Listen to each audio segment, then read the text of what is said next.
अस्सलाम वालेकुम and welcome back to G clicks. मैं हूं जाखिरक और आज का व्लॉग जो है थोड़ा मुख्तलिफ है। आज हम अपने प्रेस की 3rd जनरेशन की हाइब्रिड बैटरीज चेंज कर रहे हैं और आपको दिखाते हैं और मार्केट में क्या ख़बरें हैं और क्या करना चाहिए, किस तरह चेंज करना चाहिए और कब चेंज करना चाहिए। अस्सलाम वालेकुम, मेरा नाम अहमद है और मैं मैनेजर हूँ फिक्स कार में। और आज हम ये यहाँ पे बैटरी पैक चेंज कर रहे हैं, उसके बारे में आपको गाइड करेंगे, अपडेट करेंगे what to touch what not to touch, और आपने किन चीज़ों का ख्याल रखना है, क्या करना है और कैसे करना है, उसके बारे में आपको एक शॉर्ट इन्फॉर्मेशन देंगे हम। तो 3 हैं डिफरेंट कोड्स, उनकी 3 डिफरेंट मैंने आपको डिस्क्रिप्शन बताई कि उनको हाउ टू रिजॉल्व देम।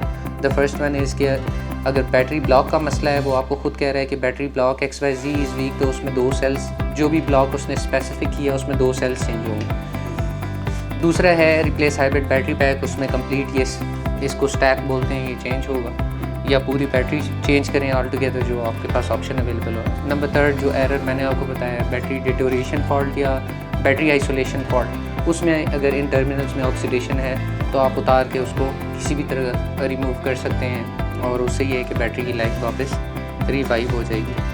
अभी जिस कंपोनेंट को खोला जा रहा है, it's a hybrid battery fan. ये कूलिंग सिस्टम को जो है वो कंट्रोल करता है और बहुत ज़्यादा हीट इवॉल्व होने से जो है वो अपना फंक्शन करता है कि हीट बहुत ज़्यादा इनमें जनरेट ना हो। और इसकी जो होता है डायरेक्ट जो इनटेक होती है वो एम्बियंस होती है, यानी अंदर से वो AC की जो हवा है उसको लेके इसमें सर्कुलेट करके यहाँ पे डक्ट होता है जहाँ से ये निकाल देता है ताकि बैटरी का टेम्परेचर कम रहे। और वाइस वर्सा होता है कि ये 2 वे होता है। जब जिन इलाकों में जो है वो -, डिग्रीज़ में टेम्परेचर होता है तो ये ऑपोजिट चलता है, पीछे से टेम्परेचर आगे की तरफ जाता है तो गाड़ी की बैटरी जो है वो एक विद इन रेंज टेम्परेचर में रहती है। बहुत ज़्यादा अगर ठंडी हो जाएगी तब भी नुकसान है, बहुत ज़्यादा गर्म हो जाएगी तब भी नुकसान है। और ये वेरिएबल स्पीड फ़ैन होता है, ये एक स्पीड पे काम नहीं करता है। कंप्यूटर इसके ऊपर जो इलेक्ट्रॉनिक कंट्रोल यूनिट है, आगे मैं आपको उसके बारे में गाइड करूँगा, जो इस बैटरी के ऊपर लगा होता है वो इसको कमांड करता है कि किस टाइम पे इस पंखे के RPMs क्या होने चाहिए, क्योंकि इसके फैंस जितने शार्प होंगे उतनी कूलिंग बेहतर होगी।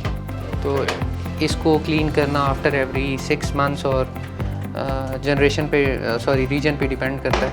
आप ये देख रहे हैं इसमें कचरा, तो इसको जो है वो ब्लो करना से इसके जो फैंस हैं वो साफ़ हो जाते हैं, जिससे कूलिंग इसकी बेहतर हो जाती है। इट इज़ रिकमेंडेड कि आफ्टर एवरी 6 मंथ्स जो है इसको क्लीन किया जाए। इसको कंप्लीट भी आप डिसअसेंबल कर सकते हैं। ये 3 इसमें स्क्रूज़ लगे हैं, आप इनको खींचेंगे तो ये खुल जाएगा, तो आप आराम से इस तरह भी क्लीन कर सकते हैं, कुछ लगा भी इसको क्लीन करते हैं। हाँ, फ़ैन इसका रिपेयरेबल नहीं होता, ये आप इसको जो है इसका जो ब्लो वाला ये जो ऊपर फेंस लगे हैं इनको नहीं डिटैच कर सकते, ये लगे लगाए भी आप करेंगे। ओनली यू कैन डू इसके आप इसके ऊपर वाला पोर्शन जो है वो इससे उतार लें और इसमें इसी का अपना पंखा जो है वो चलेगा, अपनी ग्रिप चलेगी। आप इसमें कोई मॉडिफिकेशन नहीं कर सकते कि कोई और पंखा इस गाड़ी में लगा है।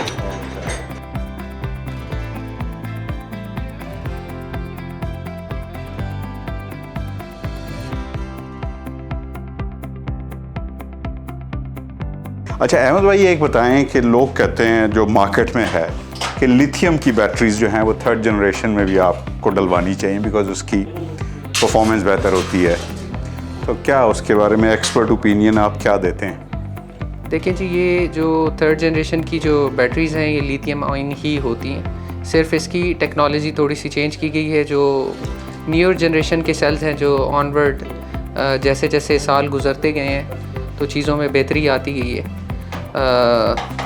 जो अपने सेल्स है वो भी लिथियम आयन ही होता है, इसमें NIMH इसके ऊपर लिखा हुआ होगा,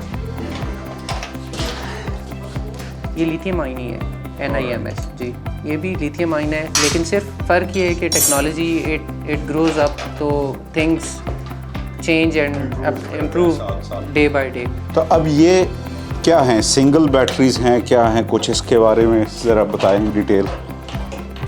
ये एक सेल कंसीडर होता है, ये जो जिसके ऊपर पॉजिटिव लिखा हुआ है और नेगेटिव सेल, जैसे हम बचपन में भी खिलौनों में भी सेल, एक नेगेटिव साइड है एक पॉजिटिव साइड है, लेकिन together these two make a block.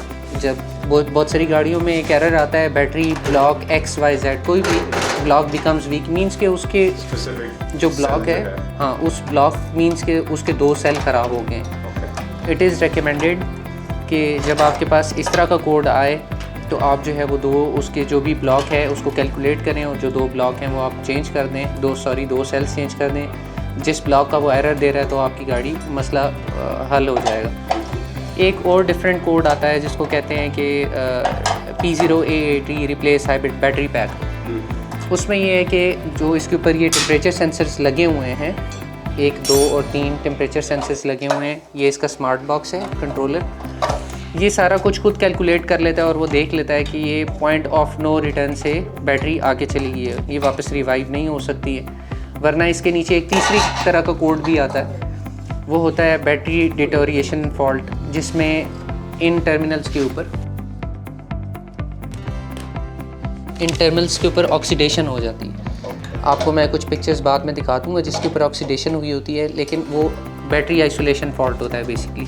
ये वो आप बता रहे थे, ये क्या है? ये स्मार्ट बॉक्स भी आपको, या कंट्रोलर इसको कह सकते हैं, बैटरी का कंट्रोलर होता है। ओके। वो सारी चीज़ें, चार्जिंग, डिस्चार्ज, सारा कुछ, उसका टाइम, उसका जो टेम्परेचर्स की कैलकुलेशन है, किस टाइम पे चार्जिंग कट ऑफ करनी है, किस चीज़, सारा कुछ ही यहाँ से ऑपरेट हो रहा होता है। ये भी ख़राब हो सकता है। यस, ये भी ख़राब हो सकता है, लेकिन इसका एरर एक डिफरेंट होता है, इसका एरर डिफरेंट होता है। एक वो चौथी चीज़ जो है वो इसके अलावा भी पड़ी हुई है। ये जैसे हमारे घरों में एक जो है वो मेन फ्यूज़ बॉक्स होता है, जी, वो इसके अंदर है कि किसी ऐसी फेल सेफ में गाड़ी जाती है जब कोई प्रॉब्लम है, आग लग सकती है, कोई मसला हो सकता है, तो वहाँ से वो ट्रिप करा, वो डिस्कनेक्ट करते हैं। ये जी वकास हमारे सीनियर मोस्ट टेक्नीशियन हैं और इन चीज़ों को ये देखते हैं। He is equipped and has sound knowledge about the opening and assembling of battery PACS. यहाँ पे बहुत सारी ऐसी चीज़ें हैं कि डायरेक्ट अगर उनको टच किया जाएगा तो वो लाइफ थ्रेटनिंग है, लाइफ टेकिंग है। तो हाई वोल्टेज, क्योंकि ये कंप्लीट जो है वो आपके गियर बॉक्स और आपके जो ट्रांस एक्सेल्स हैं उनको पावर दे रहा होता है, तो ये it's a big power here. तो अगर डायरेक्ट आप किसी चीज़ के साथ मैसअप करते हैं तो it can prove to be disastrous. तो आप जो है बाहर के मुल्क में, क्योंकि यहाँ पे हमारे पास उस तरह की फैसिलिटीज़ नहीं है, वरना आप जो है रिस्ट्रिक्टेड एनवायरनमेंट के अंदर इसको खोलते हैं और जोड़ते हैं। इसके ऊपर भी कॉशन, इसकी अगर आप इसको करें ट्रांसलेट तो वो आपको कॉशन देता है कि इसको आप इस तरह विदाउट नॉलेज जो है वो आप इसको नहीं ओपन कर सकते। बाकी वर्कशॉप की डिटेल्स जो हैं वो कमेंट बॉक्स में आपको मिल जाएंगी। इस्लामाबाद I9 में वर्कशॉप है and this is my house. They are here providing me the services at my door step. So जब भी काम करवाएं तो किसी अच्छे वर्कशॉप से करवाएं ताकि आपकी ज़िंदगी भी आसान रहे, और जब आप इतने महंगे इक्विपमेंट ख़रीदते हैं तो उसकी भी मेंटेनेंस अच्छी रहे। बड़ी इंटरेस्टिंग सी चीज़ आपको मैं और भी बताता चलूँ इसमें। अगर आप इन दो जो हड्डियाँ इनको अपनी ज़ुबान में बोलते हैं ये लोग, कि इस टैक्स को बेसिकली इन्होंने आपस में कंप्रेस किया होता है।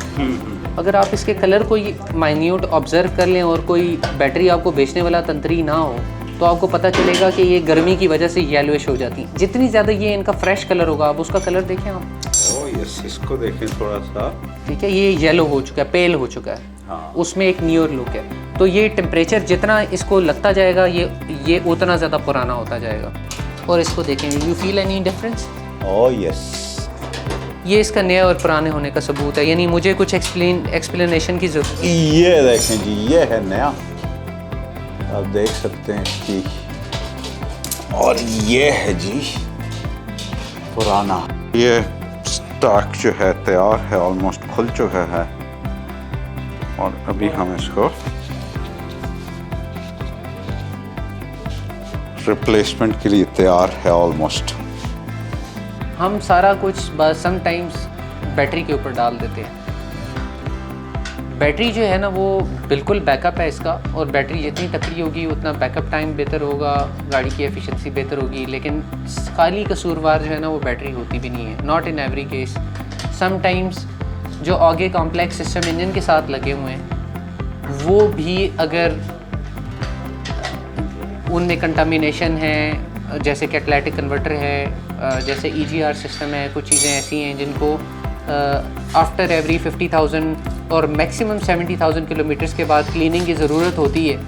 वो जब नहीं होता तो वो फिर इन रिटर्न लोड जो है वो गाड़ी के ऊपर, गाड़ी की बैटरी के ऊपर आता है, तो वो भी बहुत ज़रूरी है। फिर फ्यूल फ़िल्टर लोग छोड़ देते हैं। फ्यूल फ़िल्टर आपको पता है कि इट इज़ ऑलवेज़ प्रिवेंटिव। हम जैसे गरीब ममालिक हैं, इनमें ये होता है कि जब तक हमारी गाड़ी खड़ी नहीं होती है या कोई प्रॉब्लम नहीं देती है तो हम ये नहीं करते हैं। आफ्टर एवरी 100,000 किलोमीटर से 1 लाख किलोमीटर के बाद फ्यूल फ़िल्टर लाजमी चेंज करें, गाड़ी में कोई प्रॉब्लम है या नहीं है। It's a regenerative braking system. जब आप ब्रेक लगाएंगे बैटरी चार्ज होगी। जितनी आसानी से कैलिपर पिन्स जैम और अनजैम हो रही हैं, आप ब्रेक दबाते हैं तो स्लाइडर पिन्स रिमूव होती हैं और वो करती हैं। अगर उसमें मिनिमल फ्रिक्शन है तो आपकी उतनी अच्छी बैटरी चार्ज होगी। ABS के रोले से भी आप बचे रहेंगे, वो भी इसमें ख़राब होता है। और क्योंकि वो जब आप रेस देते हैं तो वो वक्त पे खुल जाएंगी, यानी गाड़ी जो है फ्री अगर मूव करेगी तो इंजन पे लोड भी नहीं आएगा और बैटरी पे लोड भी नहीं आएगा। Overall it's a very good car, क्योंकि मैंने इसको मल्टीपल आस्पेक्ट पे देखा है कि ओवरऑल एक ड्राइव एक्सपीरियंस है या वैल्यू टू मनी है वो इस गाड़ी में है।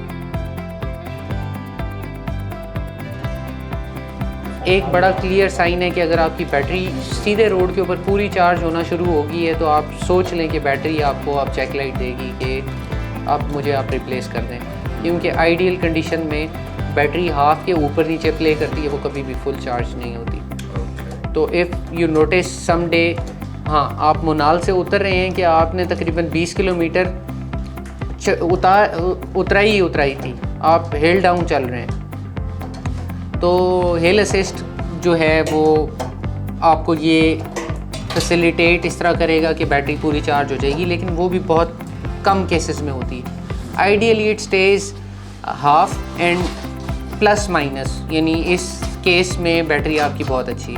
तो ये ऑपोजिट केस है, जो भी लोग ये सोचते हैं कि जी बैटरी हमारी पूरी चार्ज नहीं हो रही और ये वीक है, तो ऐसा नहीं है। एक बड़ी डिफरेंट चीज़ के इसका जो स्टार्टर मोटर होती है वो इसके गियर बॉक्स के अंदर ही होती है, और इसका जो ट्रांसमिशन फ्लूइड है वो नॉन कंडक्टिव होता है, यानी वो किसी तरह भी इलेक्ट्रिसिटी पास नहीं करेगा। इसका वर्ल्ड स्टैंडर्ड का जो फ्यूल है वही लूब है, वही आप इस्तेमाल करेंगे, क्योंकि अगर आपने उसकी जगह कोई और फ्लूइड इस्तेमाल कर दिया तो हमारे पास बहुत सारे केसेस ऐसे भी हैं कि जिसमें गलत फ्लूइड की वजह से जो है ना वो ट्रांसमिशन शॉर्ट हो जाती है। शॉर्ट इसीलिए होती है कि उसमें एक ही लूप चल रहा होता है जो उसकी कूलिंग भी कर रहा है, फ्रिक्शन को भी मिनिमल एस्पेक्ट्स पे लेके आ रहा है, प्लस चार्जिंग और डिस्चार्जिंग भी कर रहा है, और सेल्फ स्टार्टर मोटर भी उसी के अंदर है। तो उसमें कोई भी मूवेबल जो मूविंग पार्ट्स हैं उनके अंदर फ्रिक्शन होती है, जहाँ पे भी फ्रिक्शन हो वहाँ पे आपको लूप्स चेंज करने पड़ते हैं।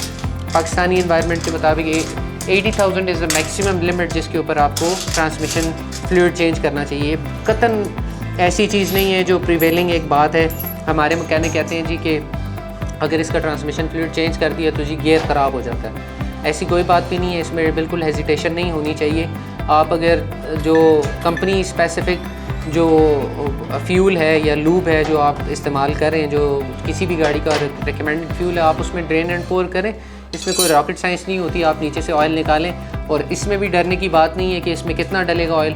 आप जितना ऑयल निकाल रहे हैं, जितना उसमें से निकल गया उतना ऑयल ऊपर टॉपअप कर दें और आपकी गाड़ी ठीक चलेगी। इसके लिए कोई कंप्यूटर सेटिंग्स की और रीसेट करने की ज़रूरत नहीं होती। It's a simple drain and pour process, और आप हर 70 और 80,000 के इंटरवल पे अगर करवाते रहें तो ट्रांसमिशन स्टेज वेरी सेफ। ये है जी एक सेल जो हमने अभी निकाला है और चेंज किया है।